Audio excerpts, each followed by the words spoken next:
내가 맡은 배역이 아무리 인생의 속박에서 고통받는 역이라 해도 그 속에 바늘기만한 희망이 보이는가? 그것이 내가 작품을 선택하는 기준이었습니다. 주인공이 삶의 밑바닥을 헤매어도 그곳에 희망이 있나? 그 희망을 연기할 구석이 있나?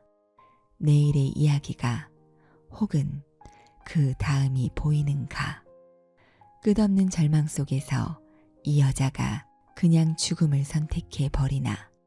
그렇지 않고 아무리 힘든 상황 속에서도 한 줄기 빛이 어디엔가는 있나? 그것을 찾고 그것을 연기하려고 노력했습니다. 안녕하세요. 책의 소리를 담다 책소담입니다. 얼마 전 유키즈 온 더 블록에 김혜자 배우님이 나오셨는데요. 반가운 마음과 함께 문득 예전에 읽었던 김혜자 배우님의 꽃으로도 때리지 말라 책이 생각났습니다. 아프리카 구호 활동을 벌이며 경험한 전쟁과 가난에 대한 이야기가 담겨 있던 책으로 기억합니다. 나는 희망이 언제나 어려움을 극복해 준다고 믿는다. 그리고 슬픔의 유일한 치료제는 나눔이며 사랑이 그 어떤 전쟁과 죽음보다 더 강하다는 걸 나는 믿는다 라고 그녀는 말합니다. 꽃으로도 때리지 말라를 떠올리며 유키즈 온 더 블록에도 소개된 김혜자 배우님의 신간 생에 감사해 책은 김혜자 배우님의 따뜻하고 환한 미소의 표지가 매우 인상적입니다. 이 책은 2021년부터 2022년 동안 김혜자 배우님과 나눈 대면 인터뷰와 누구에게도 고백한 적 없는 일기장 형식의 글들을 모아 책으로 만들었다고 합니다. 책을 관통하는 주제는 감사입니다. 그녀는 말합니다. 연기자로 살아오면서 몰입의 순간들을 많이 가진 것에 감사하다고. 지나간 일상의 기억들은 희미하지만 대본을 외우고 기억하는 머리를 신이 주신 것에 감사하다고. 생의 모든 것에 감사할 수밖에 없다고. 그토록 부족한 인간인데 나를 배우로 만들어 주셨으니까 생에 감사하다고. 이제 책의 소리를 담아 보겠습니다. 혜자에게. 조금 거창한 말이 될지 모르지만 나의 연기 생활은 유치원 시절부터 시작했습니다. 최초로 무대에 선 것이 6살 때 일입니다. 유치원 선생님 추천으로 연세대 세브란스 의학전문학교 학생들의 연극 공연에서 아역을 맡았습니다. 그 역을 할 아이를 찾기 위해 유치원마다 다녔던 모양입니다. 내가 다니는 유치원에도 왔는데 얼굴이 예쁘장하고 엄마 하고 부르는 것도 조금 다르게 들렸는지 내가 뽑혔습니다. 아직도 제목이 잊히지 않는데 생애재단이라는 연극으로 개에게 물려 공수병에 걸려 죽는 아이 역이었습니다. 시공간 극장에서 했고 17살 차이 나는 언니가 나를 데리고 다녔습니다. 극중 아이의 이름도 혜자였습니다. 마지막에 목이 말라서 물 하면서 죽어가는 연기를 하니까 얼마나 실감이 나던지 관객들이 혜자를 죽이지 말라 하고 아우성을 쳤다고 합니다. 언니는 그때부터 내가 배우가 될 줄 알았다고 했습니다. 그 연극이 끝나고 늑막염에 걸렸습니다. 유치원 미끄럼틀을 타고 내려오다가 밑으로 떨어진 탓도 있겠지만 어린 나이에 열심히 한 연극이 끝난 후유증이 컸습니다. 내 몸 안에 들어와 사지를 작동해 주던 극중 인물을 떠나보내자 살아 움직일 동기가 사라지니 맥을 놓은 것입니다.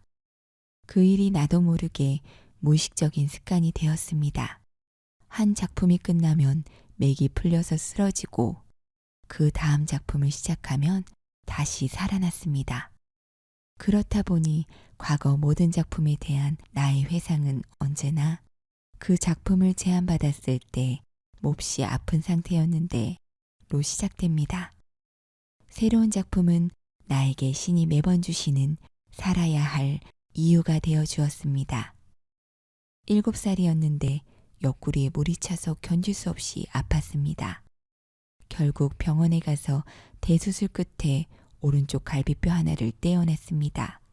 당시 의료기술로는 나를 살리기 위한 최선의 선택이었던 것 같습니다. 그래서 학교도 1년 늦게 들어갔습니다. 갈비뼈 하나가 없기 때문에 지금도 오른쪽 옆구리가 약간 접혀 있습니다. 연기를 할 때도 하나 부족한 갈비뼈의 빈 공간을 의식하면서 몸을 더 곧게 세우려고 했습니다. 나는 내 이름 혜자를 좋아합니다. 흔한 이름이지만 나를 나타내는 이름이니까 은혜 혜자를 씁니다. 김석윤 연출가가 드라마 청담동 살아요 할 때도 주인공 이름을 혜자로 쓰더니 눈이 부시게에서도 또 혜자였습니다. 봉준호 감독도 영화 마더에서 주인공 이름을 명명하지는 않았지만 혜자로 썼습니다. 누군가 말했듯이 아마도 연출가와 작가들에게는 김혜자라는 존재 자체가 탐구 대상인 듯 합니다. 평범한 이름, 혜자의 내면으로 들어갈수록 불가사의한 면이 보이니까 그러는지도 모릅니다. 국민엄마 김혜자 안에서 마더의 짐승 같은 모성을 가진 여자가 나오니까. 드라마 갓난이의 양범으로 출연했을 때의 일입니다. 그 해에는 대한항공 여객기가 소련 전투기 미사일 공격으로 탑승객과 승무원 전원이 사망하는 비극이 일어났습니다. 전두환 대통령이 미얀마 순방을 갔다가 아웅산 묘소에서 북한의 폭탄 테러로 국가 최고 엘리트들이 목숨을 잃었습니다. 또 KBS의 특별생방송 이상가족을 찾습니다로 전국이 울음바다였습니다. 세월의 경랑 속에서 제작된 갓난이는 60%라는 높은 시청률을 기록했습니다. 정혜선 배우가 갓난이 할머니로 명연기를 펼쳤습니다. 나는 갓난이의 양어머니 역을 맡았습니다. 하루는 드라마에서 입을 의상을 빌리러 가다가 빙판에 미끄러져 넘어지고 말았습니다. 옛날 어머니가 입던 옷을 갖고 계신 분이 와서 보고 골라가라고 해서 가던 중이었습니다. 가로등 있는 골목길이었고 부츠를 신고 있었는데 뚝뚝뚝 뼈 부러지는 소리가 3번 났습니다. 그 순간 나 다리 부러진다 하고 생각했습니다. 깜깜한 길이었고 아무도 없었고 다리가 부러져 움직일 수가 없었습니다. 휴대폰이 있던 시절이 아니었습니다. 마침 지나가는 한 남학생이 있어서 소리쳐 불렀습니다. 학생, 이리 좀 와봐요. 내 얼굴 봐봐요. 나 누군지 알아보겠어요? 학생이 다가오더니 가로등 불빛으로 잘 보였는지 나를 금방 알아보았습니다. 나 다리가 부러진 것 같아요. 나 좀 도와주면 안 될까? 저기 약국이 있는데 거기까지만이라도 부축해서 데려다 줘요. 학생이 놀라서 나를 부축해 약국까지 데려다 주었습니다. 거기서 부추를 찍고 금방 퉁퉁 부어오른 다리를 응급처치하고 병원에 실려갔습니다. 지금도 오른쪽 종아리 중간쯤 흉터가 있습니다. 결국 다리가 부러져서 갓난이는 일부 방영 중에 죽는 것으로 하차했고 전원일기는 극 중에서 실제로 다쳐서 병원 다니는 것으로 연기했습니다. 다른 배우들과 연출가에게 너무 미안했습니다. 내 연기 인생에서 중도 하차한 것은 그때가 유일합니다. 그때 골목길에서 나를 도와준 학생이 훗날 신문에 이런 내용의 글을 기고했습니다. 내가 고등학생일 때 골목길을 걸어가는데 김혜자 씨가 빈판길에 넘어져서 학생, 나 좀 도와줘요 하고 나를 불러세웠다. 약국까지 모셔다 드리고 약국으로 동네 의사분이 오셔서 김혜자 씨를 모셔가서 치료했다. 그리고 나는 의대를 갔다. 아들이 그 글을 보고 나에게 알려주었습니다. 우연이라도 만나면 제가 그때 그 학생이에요 하고 말해주면 너무 반가울 것 같습니다. 나는 그때 경황이 없어서 학생 얼굴을 제대로 볼 겨를도 없었습니다. 그때도 나는 하나님 감사합니다 하면서 넘어졌습니다. 넘어지면서도 그렇게 말했습니다. 왜 그러는지 나도 잘 모르겠습니다. 나는 늘 감사합니다. 생각해 보니까 나는 무슨 일이 있어도 하나님, 나에게 왜 이러세요? 라고 해본 적이 없습니다. 연극 19 그리고 80은 원제목이 헤롤드와 모두였습니다. 그런데 당시 고등학생 있던 내 딸 임고은이 말했습니다. 영어 제목이라 사람들에게 익숙하지 않을 수 있어. 17세와 80이라고 하면 어때? 그 얘기를 연출자에게 했더니 공감했습니다.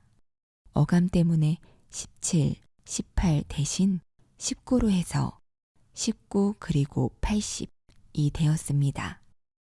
현대백화점 지하에 극장이 있었고 최불암 배우가 운영하던 소극장이었습니다. 여주인공 모두가 해바라기를 좋아했습니다. 관객들이 연극을 보러 올 때 해바라기를 한 송이씩 들고 와서 커튼콜 할 때 무대 위로 던져서 무대 위에 해바라기가 가득했습니다. 그 연극 잊지 못합니다. 누구나 한두 가지쯤은 다시 돌아보고 싶은 과거가 있어야 합니다. 그러기 위해서는 오늘을 잘 살아야 합니다. 모두는 나이가 80이지만 물구나무를 착 하고 서는 여자입니다. 그래서 내가 집에서 장롱에 대고 물구나무 연습을 얼마나 많이 했는지 모릅니다. 혼자서는 설 수가 없어서 무대에 나무를 하나 단단하게 세워달라고 하고 그 나무에 기대어 물구나무를 착 하고 서면 사람들이 마구 박수를 쳤습니다. 늙은 여자가 물구나무를 서니까. 모두는 참 귀여운 여자입니다. 동물원 같은 데 가서 물범을 보면 저거 훔쳐다가 바다에 풀어주자 라고 하는 여자입니다. 나를 잘 아는 사람들은 모두는 평상시의 김혜자와 똑같아 라고 말했습니다. 나는 우울한 역도 되고 소녀 같은 역도 되고 해맑은 역도 되었습니다. 극단 자유극장의 대표 이영복 선생은 이 역은 김혜자밖에 할 수 없어 라며 늙어서도 꼭 하라고 말해 주셨습니다. 해롤드는 계속 자살하려는 아이였는데 할머니를 만나 구원받습니다. 너무 아름다운 이야기입니다. 이 연극으로 동아연극상 연기상을 탔습니다. 가끔 그 연극이 그리워서 막 뒤져서 대본을 찾아 다시 보곤 합니다. 나는 할 줄 아는 게 연기밖에 없으니까 할 뿐입니다. 이것이 가장 좋고 언제나 가슴이 뛰니까. 그리고 생각하고 또 생각하게 되니까 합니다. 예를 들어 연극을 할 때 어제의 공연을 마치고 오늘 아침 대본을 다시 읽으면 아 하고 깨치는 것이 있습니다. 그럴 때마다 어제의 관객들에게 미안하다는 생각이 들 때가 많습니다. 그 사람들에게 너무 미안하다. 어제는 이것을 느끼지 못하고 했는데 어제 왔던 사람들이 다시 왔으면 좋겠다. 그럴 정도로 날마다 무엇인가를 발견합니다. 처음에는 느끼지 못하지만 연기를 계속 하다 보면 그때까지는 모르던 것을 알게 됩니다. 그래서 대본을 계속 들여다봅니다. 작가가 그런 의도로 쓰지 않았는데도 나 스스로 발전해서 알아가는 것입니다. 아, 이거야 이거 하고. 드라마는 촬영을 해서 방송을 하니까 어쩔 수가 없습니다. 하지만 연극은 날마다 새로 하는 것이나 마찬가지이니까 어제나 그제 온 사람들은 다시 오라고 하고 싶을 때가 많습니다. 연극이나 뮤지컬 하는 사람들은 다 공감할 것입니다. 물론 그냥 하는 사람도 있을 것입니다. 표면적으로 보기에 크게 다르지 않으니까. 그런데 예민한 눈을 가진 사람은 어제 그 배우의 연기에서 느꼈던 것과 오늘 느끼는 것이 어딘가 다르다는 것을 압니다.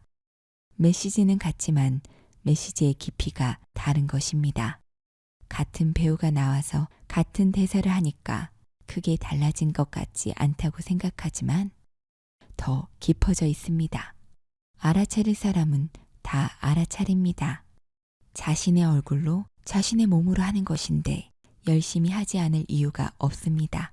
작가가 써준 것을 내가 연구함에 따라서 내 눈빛이 더 깊어질 것이고 내 손이 하나라도 더 움직일 것입니다. 이것은 나 자신이 하지 않으면 누구도 해결해 줄 수 없습니다. 어제 할 때는 몰랐는데 오늘 알아지면 어떤 금은보화를 발견한 것보다 기쁩니다. 드라마를 하고 나면 사람들이 어떻게 봤을까 궁금하고 마음이 설렙니다. 그것이 연기자로 살아가는 보람입니다. 나는 사람들이 어떻게 생각해도 좋아 라는 것은 거짓말입니다. 자기를 나타내고 싶어 글을 쓰고 연기를 하며 그것이 인간의 본능이라고 나는 생각합니다. 나는 어떻게 볼까? 아무리 초연할 것 같아도 매번 고민되고 떨립니다. 모든 대사를 가슴으로 읽으려고 노력합니다. 갔니? 라는 대사 한 줄을 놓고 왜 하필 갔니? 라고 썼을까? 갔구나. 갔다도 있는데 갔니? 로 쓴 이유가 무엇일까? 이 작가는 이 장면에서 무엇을 원했을까? 그런 고뇌를 계속합니다. 예전에는 쪽대본을 많이 주었습니다. 톨스토이가 써도 쪽대본은 안 한다 라고 했습니다. 배우도 작가가 쓴 것을 생각할 시간을 주어야 합니다. 배우가 꼭두각시 인형은 아니기 때문입니다. 그냥 외우는 건 누구나 할 수 있습니다. 갔니? 갔다. 갔구나. 이 차이를 알려고 노력하는 것이 배우가 할 일입니다. 지금까지 그렇게 했습니다. 그러니 한 작품 끝내고 나면 너무 기운이 빠져서 날마다 널브러져 있습니다. 나는 머릿속에 다른 생각이 별로 없습니다. 어찌 보면 늘 텅 비어 있습니다. 매미 허물처럼.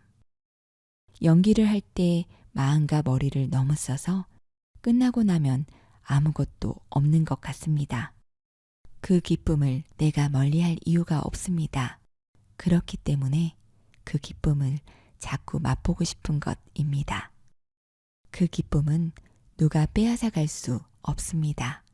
나 자신이 납득할 때까지 대사를 100번도 더 읽습니다. 아까 했던 것과 지금 하는 것이 다르니까. 99번째 했을 때는 몰랐던 것을 100번째 했을 때 느껴지는 것이 있으니까. 읽을수록 느껴지니까 대본을 계속 읽고 싶어집니다. 잘 쓴 대본은 읽을수록 깊어집니다.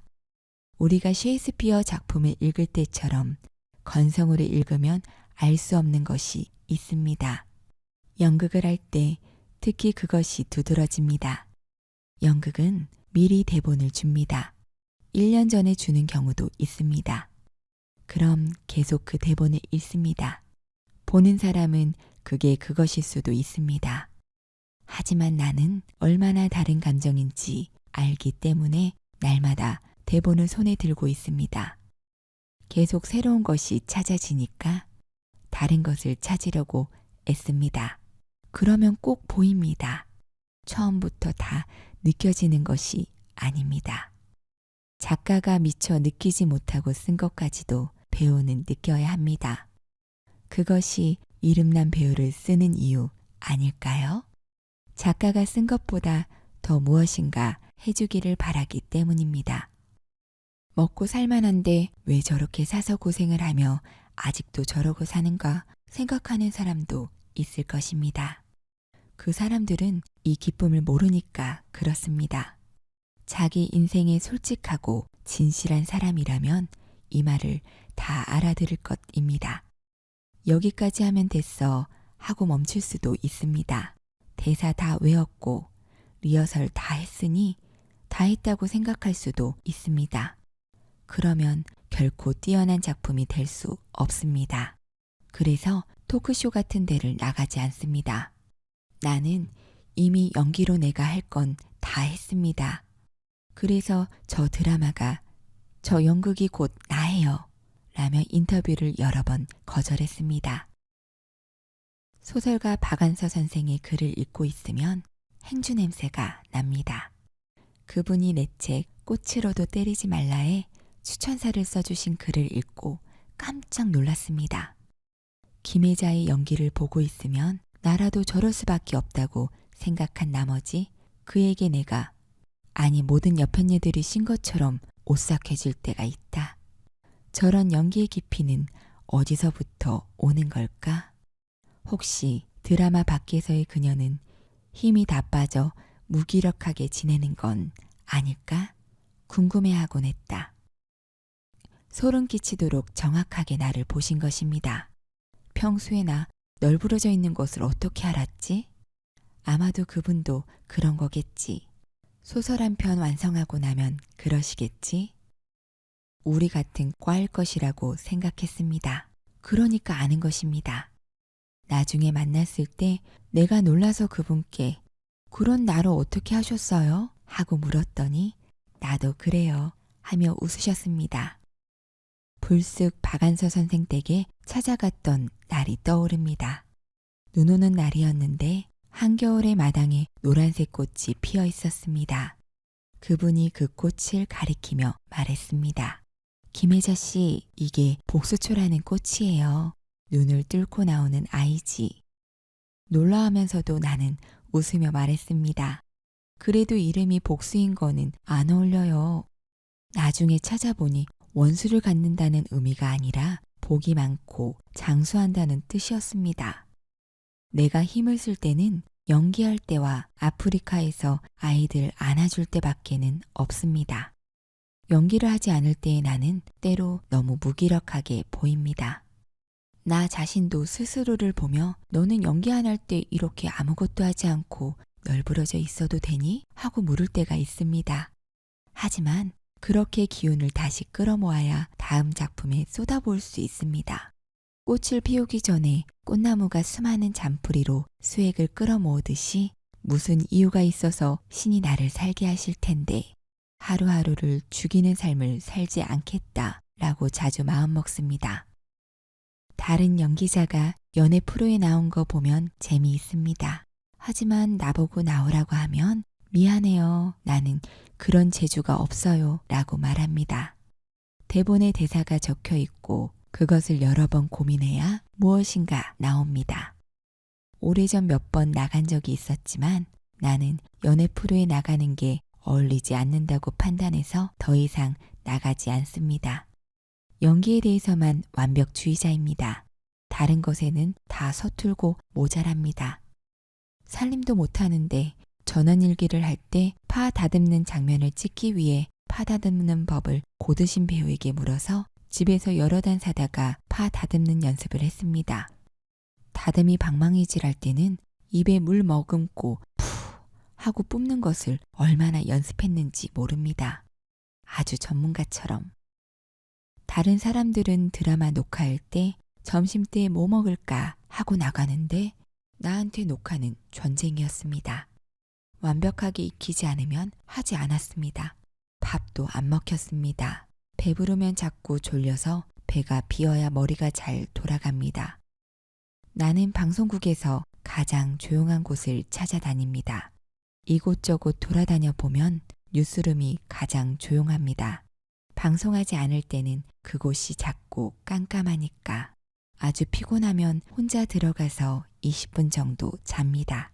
그러면 밤새 잔 것보다 더 개운해지고 머리가 맑아집니다. 내가 그곳에 있는 줄 아무도 모릅니다. 내 나름의 방식입니다. 그래서 전원일기에서 예쁘게 나왔습니다. 잠깐 자고 일어나서 뽀얗게 돼서 연기하곤 했습니다. 나이를 먹으면 인중도 길어지고 콧구멍도 커집니다. 언제든 드러날 건 드러나게 되어 있습니다. 숨기는 게 없으니 훨씬 자유롭습니다. 눈이 부시게 촬영할 때 카메라가 얼굴 밑에서 잡으니 콧구멍이 무슨 터널처럼 크게 나왔습니다. 처음에는 너무해 감춰둔 걸 다 폭로시키다니 하고 투덜거렸습니다. 그런데 또 그게 무슨 대수인가 싶습니다. 시청자들도 댓글로 콧구멍이 크다고 타박하더니 이제는 또 서로 너도 나이 먹으면 살이 얇아져서 콧구멍 커진다 야단을 칩니다. 그걸 보면서 나는 이 사람들이 참 다정도해라 하고 생각합니다. 이제는 슬픈 이야기도 웃으면서 할 나이가 되었습니다. 처음에는 펑펑 울고 심각한 장면은 내내 힘주며 했습니다. 그것이 지난날의 연기였다면 이제는 슬픈 이야기도 웃으면서 할 나이가 되었습니다. 사실 힘을 빼는 게 더 어렵습니다. 눈이 부시게에서 등가 교환에 대해 얘기하는 장면이 있습니다. 영수가 자고 있을 때 인터넷 방송 채팅방에 들어온 젊은이들과 이야기를 나눕니다. 이 장면에서는 정색하고 말하면 안 됩니다. 니네들 그렇게 살다가 나처럼 된다. 이 말을 장난처럼 툭 던져야 합니다. 무방비 상태에 있던 사람들이 알아들을 수 있도록 졸고 있다가 잠결에 들을지도 모르니까. 나는 그 대사를 한 100번쯤 연습했습니다. 거저 얻어지는 것은 없습니다. 내 귀중한 것을 희생하지 않으면 얻는 게 없습니다. 그것이 등가 교환의 법칙입니다.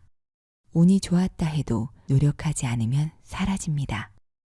나는 이해력도 부족한 사람이라 열심히 하지 않으면 할 수가 없습니다. 오죽하면 꿈에서도 맨날 대본이 나올까요? 어느 날 걸레질을 하면서 오늘이 내가 전에 좋아했던 사람이 결혼을 하는 날이라고 혼자 상상했습니다. 이제 시작했겠네. 지금쯤 식장에 걸어 들어가겠지.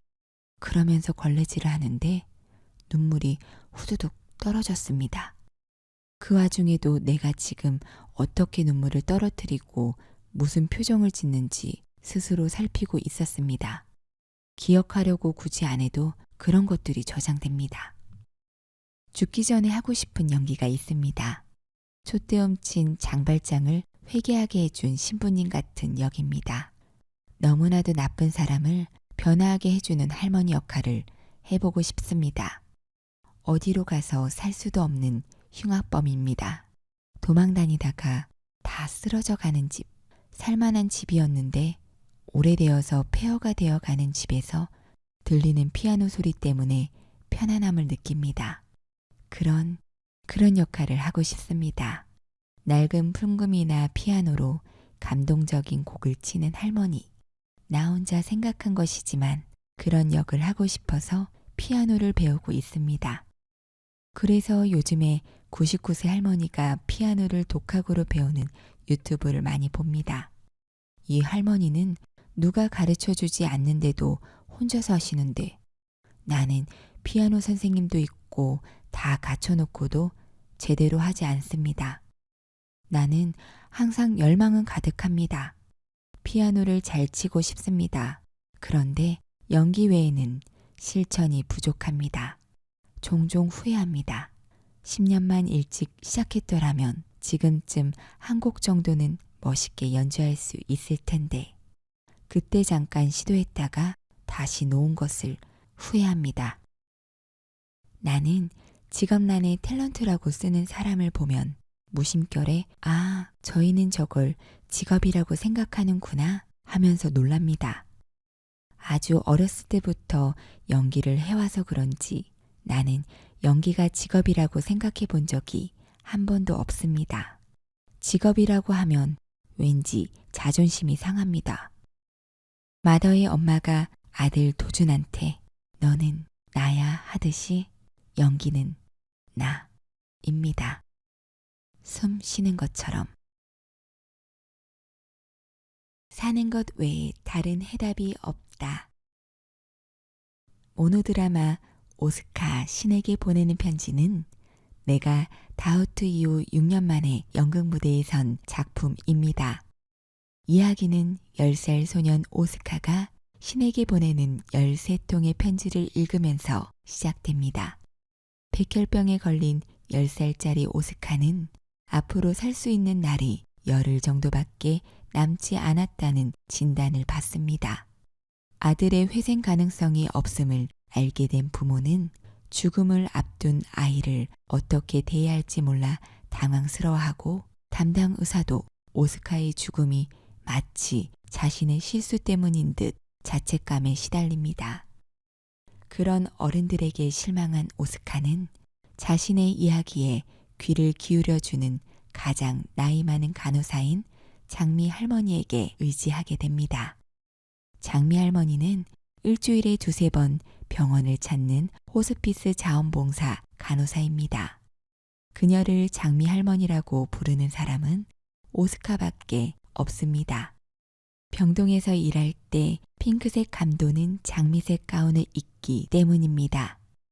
자신을 전직 프로레슬링 선수라고 소개하는 그녀는 프로레슬링에 대한 재미난 이야기를 들려주어 오스카의 불안한 마음을 다독여줍니다. 장미 할머니는 오스카에게 이렇게 말합니다. 네 생각을 고백하렴. 말이 되어 나오지 않는 생각들, 그것들은 너에게 들러붙고 너를 짓눌러 꼼짝 못하게 한 다음 새로운 생각이 들어오는 것을 막아서 너를 썩게 만들지. 고백하지 않으면 너는 구닥다리 생각들로 가득 찬 악취나는 쓰레기장이 될 거야. 장미 할머니의 권유에 따라 소녀는 하루를 10년이라고 생각하고 살기로 합니다. 오늘은 10대를, 내일은 20대를, 모레는 30대를, 그렇게 12일 동안 100살이 넘는 인생을 살아가는 것입니다. 장미 할머니는 말합니다. 실제로 어떤 지역에서는 한 해가 가기 12일 전부터 하루를 한 달처럼 살아. 그런 식으로 한 해를 마무리해. 이제 10살인 오스카는 오전에 15살 사춘기를 맞이하고 그날 저녁에는 20살 성인이 됩니다. 그러면서 결혼도 하고 중년 남자의 괴로움도 토로합니다. 그런 식으로 오스카와 장미 할머니의 우정은 나날이 깊어지고 오스카는 죽음에 대한 두려움에서 벗어나 자신의 죽음을 초연하게 받아들이게 됩니다. 10대부터 100살까지 열흘 동안 사는 모습에서 우리의 지나온 삶, 앞으로 살아가야 할 삶을 돌아보게 만드는 작품입니다.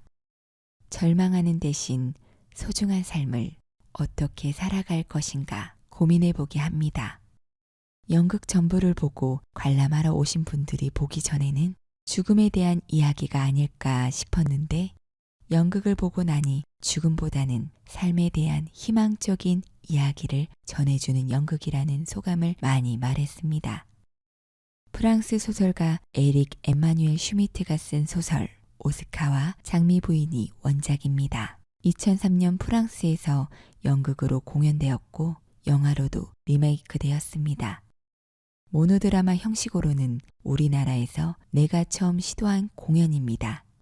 오스카, 장미 할머니, 그리고 오스카의 부모님과 간호사, 평생의 사랑 패기블루, 오스카의 병원 친구들인 비만소년 팝콘, 온몸에 화상 입은 베이컨, 머리가 남들보다 2배는 큰 아인슈타인 등 11명의 역을 러닝타임 110분 동안 나 혼자 하면서 오스카의 마지막 12일간의 일상을 그려내야만 했습니다. 모노드라마인 것이 솔직히 부담스러웠습니다. 작품이 좋아서 한다고 하기는 했지만 대본을 받아들고는 이렇게 두꺼운 대본을 어떻게 다 외우나 하고 막막했습니다. 내가 쏟아내야 하는 대사가 A4 용지 43장 분량이었습니다. 체력적으로나 정신적으로 또 연기의 깊이에도 부담이 컸습니다. 하지만 연습을 하다 보니 나도 모르는 힘이 생겼습니다. 첫 연습 때는 어지러워서 15분밖에 못하고 엎드려 있어야 할 만큼 힘들었지만 나중에는 하루에 5시간 연습도 거뜬했습니다. 이것이 작품의 힘인가 싶었습니다. 작품을 선택한 이유는 하나입니다.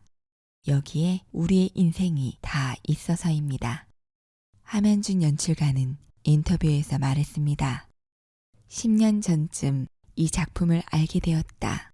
에릭 엠마누엘 슈미트가 80세가 넘는 노베오를 위해 쓴 작품인데 얼마 후 한국에서 공연되었다.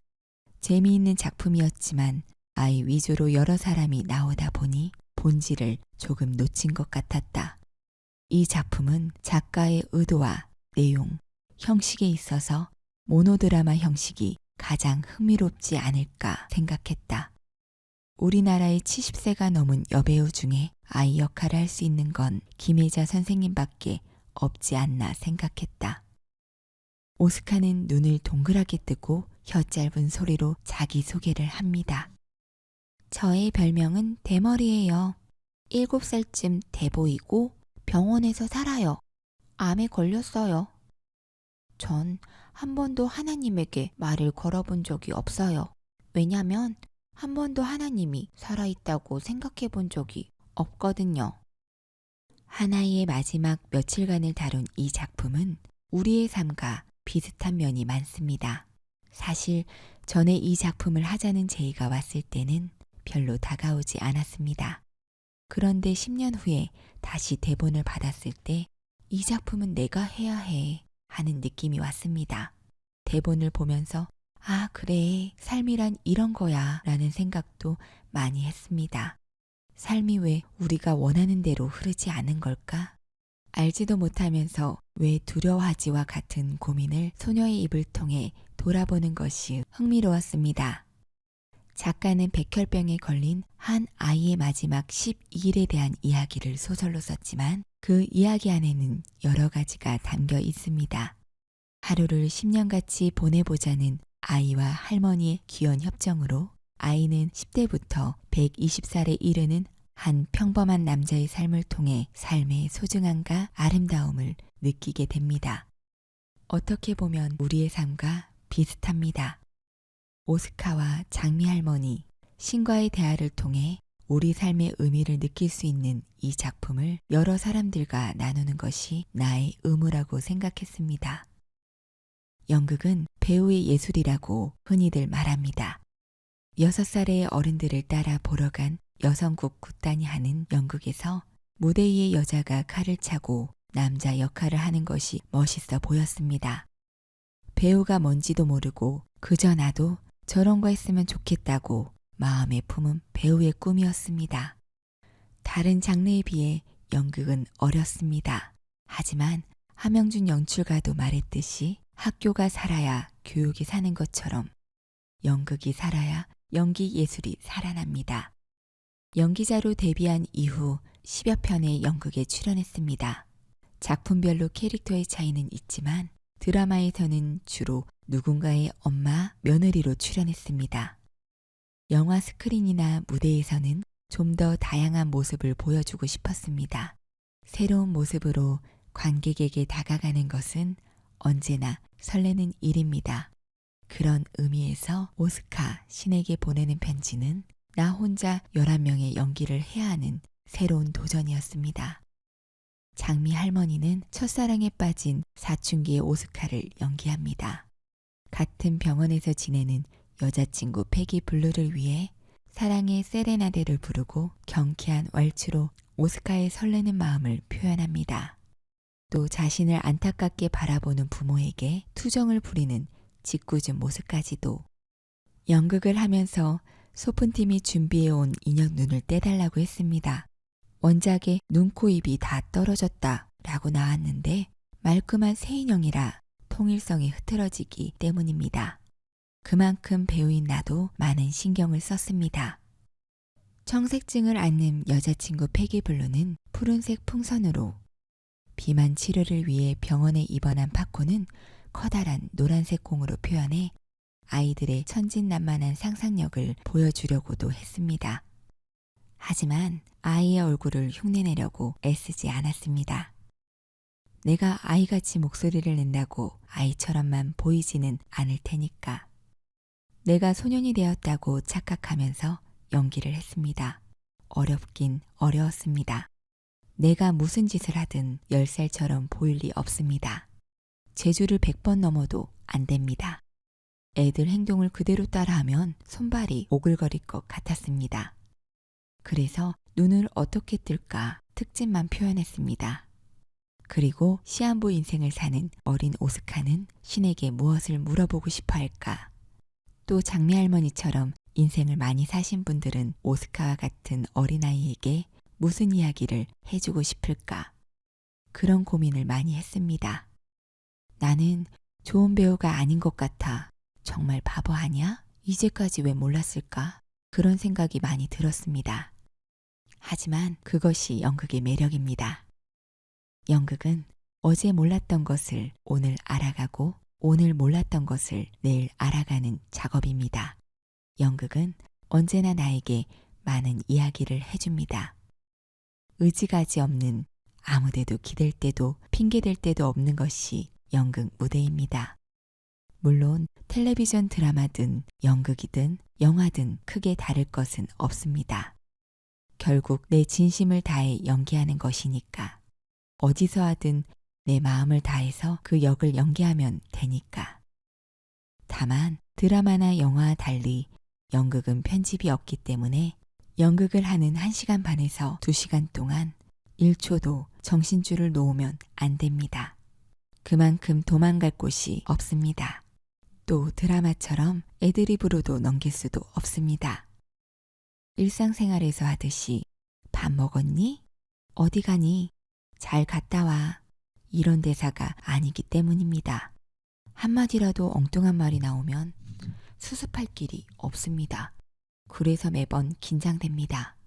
항상 기도를 했습니다. 무대에 오르기 전 1시간 전부터는 혼자 있었습니다. 집중하려고 무한히 노력했습니다. 역할이 주어지면 맡은 역과 마음이 똑같아집니다. 힘든 역을 하면 나도 힘이 듭니다. 하지만 사람들에게 해주고 싶은 말이 있는데 허투루 할 수가 없습니다. 배우가 쉬운 것만 할 수는 없으니까. 오스카 신에게 보내는 편지는 대사 분량이 많아 다른 공연에 비해 2배, 3배 연습 시간을 오래 가졌습니다. 이걸 어떻게 머릿속에 다 넣나 고민도 많았습니다. 그런데 하게 되었습니다. 대본을 계속 읽으면 소년 연기가 나왔습니다. 대사가 알려주었습니다. 마치 내가 연극영화과 학생이 된 것 같았습니다. 배우면서 했습니다. 완성된 배우란 없으며 계속해서 공부하며 알아가야 합니다. 함현중 연출가라는 못된 시어머니를 만나서 그 일이 가능했습니다. 함영준 연출가는 김혜자 선생님이 처음에는 연습을 시작할 때는 15분만 대사를 외워도 힘들어했지만 이제는 2시간은 평균, 길 때는 6시간까지 연습을 하신다. 신에게 편지를 보냈더니 김혜자 선생님에게 건강을 허락하신 게 아닌가 싶다라고 말했습니다. 이 연극을 잘하기 위해 운동도 부지런히 했습니다. 집에서 러닝머신도 하고 왼손 체조도 열심히 했습니다. 사람의 힘은 유한한 것 같지만 어떻게 생각하는가에 따라 힘이 생긴다는 것을 경험했습니다. 원작은 본래 우리나라의 오스카와 장미 할머니로 소개되었습니다. 3개월의 연습 과정에서 함께한 스태프들과 많은 이야기를 나누고 극의 제목을 오스카, 신에게 보내는 편지로 하는 것이 어떨지 제안했습니다. 극 중의 오스카는 스스로 답을 구할 수 없는 많은 것들에 대해 신에게 묻기 시작합니다. 살아가면서 느끼는 보편적인 질문들을 묻고 스스로 답을 찾아가는 이야기들이 이 작품 안에 많습니다. 결국 오스카가 신에게 보내는 편지는 추운 삶을 살아가는 우리 모두에게 따뜻함을 전해주는 사랑의 편지라고 생각됩니다. 소녀는 장미 할머니의 제안에 따라 매일 신에게 하루의 일상을 전하는 편지를 씁니다. 왜 신에게 편지를 써야 해요? 라고 묻는 오스카에게 장미 할머니는 그래야 네가 좀 덜 외로울 것 같아서 라고 대답합니다.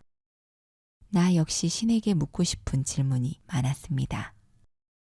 배고픔과 전쟁에 희생되는 아프리카 아이들을 직접 만나고 오스카처럼 신에게 비슷한 질문을 하고 투정도 부렸습니다.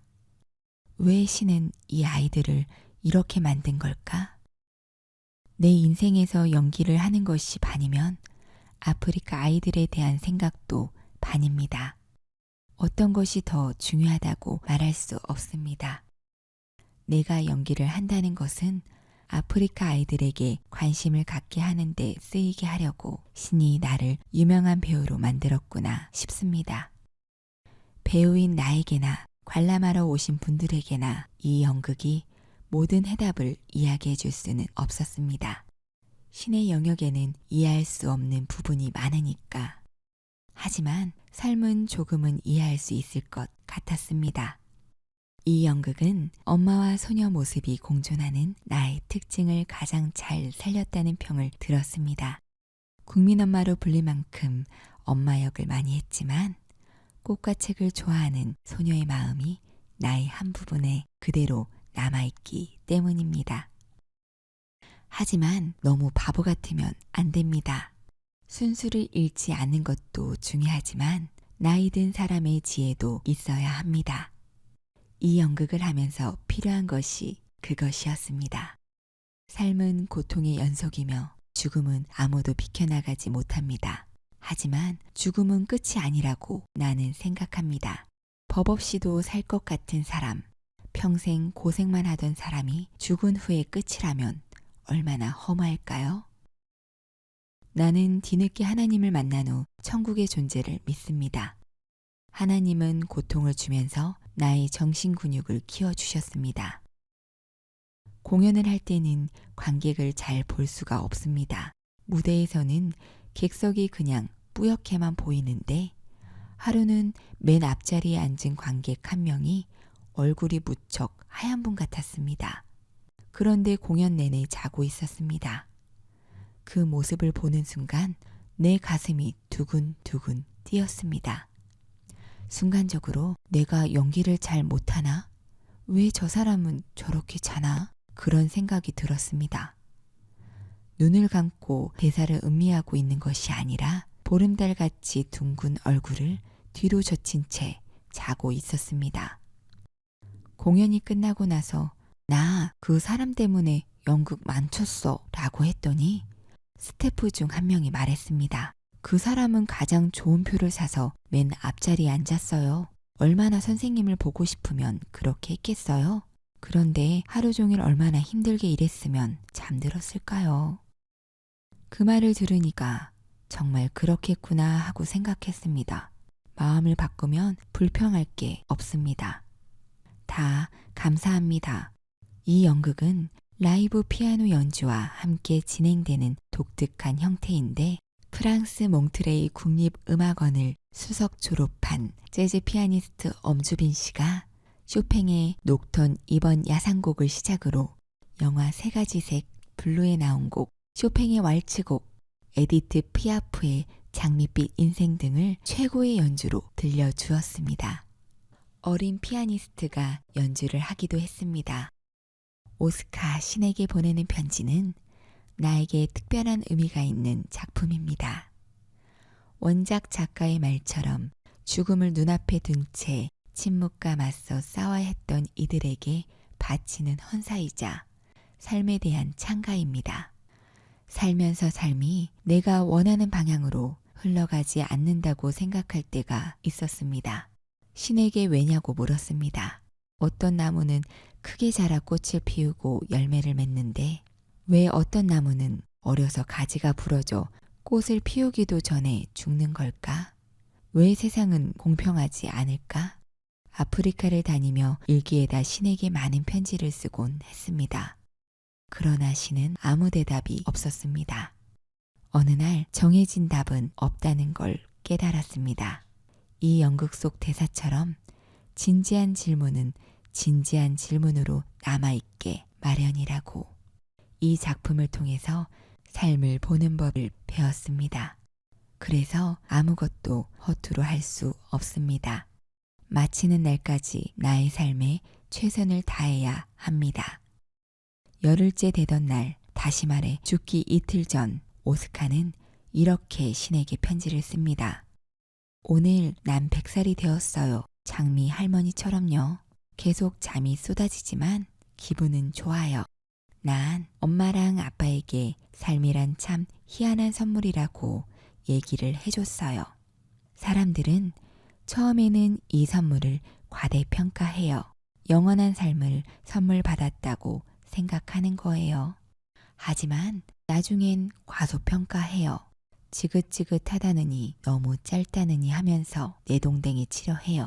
그러다 시간이 지나면서 결국 선물 받은 게 아니라 잠시 빌린 거라는 사실을 알게 돼요.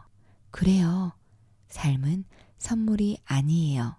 잠시 빌린 것이죠. 빌린 거니까 잘 써야죠. 함부로 쓰면 안 되는 거예요. 삶은 그냥 살아가는 것밖에 답이 없는 것 같습니다. 아픈 오스카만 시한부 인생을 사는 게 아닙니다. 몸이 성한 우리 인생도 마찬가지입니다. 매일매일 처음 보는 것처럼 세상을 바라봐야 합니다. 우리는 인생을 너무 낭비할 때가 많습니다. 며칠을 살더라도 얼마만큼 가득 차게 사는가, 그것이 중요합니다. 삶은 선물임을 잊지 말아야 합니다. 삶과 죽음이 그리 멀리 있지 않다고 이영극은 말합니다. 그러기에 나는 아무것도 계획하지 않습니다. 삶에는 정해진 답이 없기 때문입니다. 나한테는 그것이 답입니다. 대본에 처음 본 느낌 그대로 삶을 바라볼 수만 있다면 이란 말이 있습니다. 첫사랑의 마음을 잃지 않으면 순간순간이 새롭고 기쁨으로 채워질 수 있다고, 익숙하면서도 새롭게 다가갈 수 있다면 그것보다 좋은 일이 없습니다. 잠시 빌린 우리의 삶, 많은 일들이 일어난다 해도 눈부시게 아름다운 삶입니다. 오스카가 묻습니다. 삶에는 해답이 없다는 건가요? 장미 할머니는 말합니다. 삶에는 여러 가지 해답이 있다는 거지. 그러니까 정해진 해답은 없는 거야. 오스카가 말합니다. 내 생각에는요, 장미 할머니, 삶에는 사는 것 외에 다른 해답이 없는 것 같아요.